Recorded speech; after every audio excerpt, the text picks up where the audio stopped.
नमस्कार।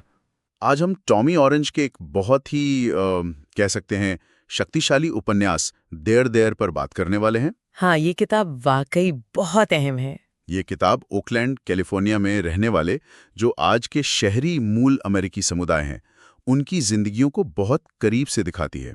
मतलब उनकी पहचान, उनके संघर्ष, उनकी विरासत। हाँ, और जो बात इसे खास बनाती है वो ये है कि ये शहरी मूल निवासियों पर केंद्रित है, हाँ। जिनकी कहानियां अक्सर वो जो पारंपरिक रिजर्वेशन वाली कहानियां होती हैं, उनमें कहीं खो जाती हैं। बिल्कुल। तो ये एक अलग नजरिया है। हमारे पास इसके कुछ अंश और सारांश हैं, तो कोशिश रहेगी कि कहानी के ताने बाने और इसके जो गहरे संदेश हैं उन्हें समझें। बिल्कुल, चलिए देखते हैं। तो कहानी का ढांचा भी मैंने सुना है काफी अलग है। शायद 12 किरदार हैं इसमें। हाँ, 12 किरदार हैं और उनकी जिंदगियां अलग अलग चल रही हैं, लेकिन धीरे धीरे वो ओकलैंड में होने वाले एक बड़े पारंपरिक आयोजन, जिसे पाववाव कहते हैं। अच्छा, पाव वाव। हाँ, पाववाव उस तरफ बढ़ते हुए आपस में जुड़ती जाती हैं। और किरदारों में भी काफी मतलब भिन्नता है। जैसे कोई किशोर है, कोई डॉक्यूमेंट्री बना रहा है। हाँ हाँ, बहुत विविधता है। एक तरफ टोनी लोनमैन है, एक किशोर जो फीटल अल्कोहल सिंड्रोम से जूझ रहा है। दूसरी तरफ डीन ऑक्सिंडॉन है, जो चाहता है कि वो इन शहरी मूल निवासियों की कहानियों को कैमरे में कैद करे। तो इतनी सारी कहानियां एक साथ, ये उलझाती नहीं है? देखिए, शुरू में शायद थोड़ा लगे, लेकिन ऑरेंज ने बहुत खूबसूरती से इन धागों को बुना है। हर किरदार अपनी कहानी कह रहा है, और यहीं पर वो पहचान वाला सवाल, आदिवासी अस्मिता का मुद्दा, हाँ। वो बहुत गहराई से उभरता है। कई किरदार, जैसे ऑरविल रेडफेदर है, वो अपनी जड़ों से कटावा सा महसूस करता है। अच्छा। शहर में रहते हुए वो समझने की कोशिश कर रहा है कि भाई, मूल निवासी होने का मतलब क्या है आज के समय में। हाँ, ये वो आधुनिकता और परंपरा के बीच का तनाव है ना। बिल्कुल, वो तनाव साफ दिखता है पूरी कहानी में। और फिर कहानी में एक बड़ा मोड़ आता है जहां ये पावाव सिर्फ एक सांस्कृतिक मिलन नहीं रह जाता। हाँ, ये बात और दिलचस्प हो जाती है। कुछ किरदार इसे लूटने की योजना बना रहे हैं, 3D प्रिंटेड बंदूकों से। हाँ, बिल्कुल।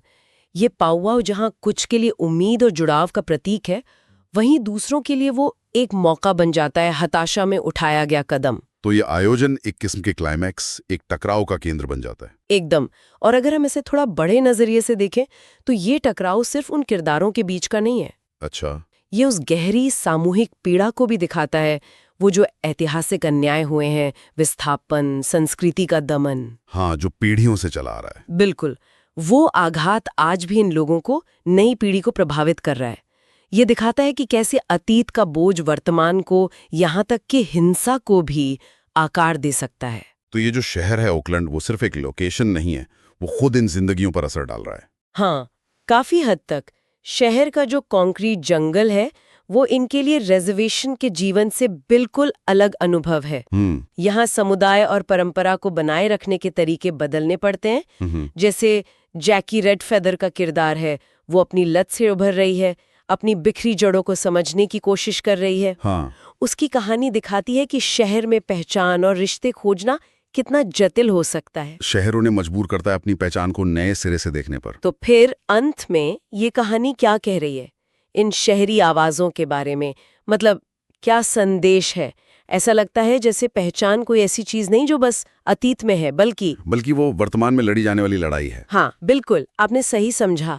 पहचान स्थिर नहीं है, वो एक लगातार चलने वाली प्रक्रिया है, संघर्षों से भरी, लेकिन उतनी ही जीती जागती। और संस्कृति को बचाना भी एक संघर्ष है, पर जरूरी है। हाँ, और इन आगाजों को सुनना, जिन्हें अक्सर अनसुना किया जाता है, वो बहुत अहम है। और कहानी का अंत भले ही दुखद हो, हिंसक हो, पर उसमें कहीं ना कहीं एक पुनर्निर्माण की, फिर से जुड़ने की एक उम्मीद भी झलकती है। हाँ, वो लचीलापन, रेजिलियंस। बिल्कुल। किरदारों ने बहुत कुछ खोया है, लेकिन उनमें वो चाह बाकी है। ये उनके लचीलेपन का सबूत है। ये वाकई सोचने वाली बात है। हाँ, और यहीं से एक सवाल उठता है कि ये जो शहरी माहौल है, जो इन समुदायों के लिए ऐतिहासिक रूप से नया है, वो उनकी सांस्कृतिक पहचान और समुदाय की भावना को किस तरह बदल रहा है, या शायद एक नए तरीके से गढ़ रहा है? ये एक गहरा सवाल है जिस पर आगे सोचा जा सकता है। यकीन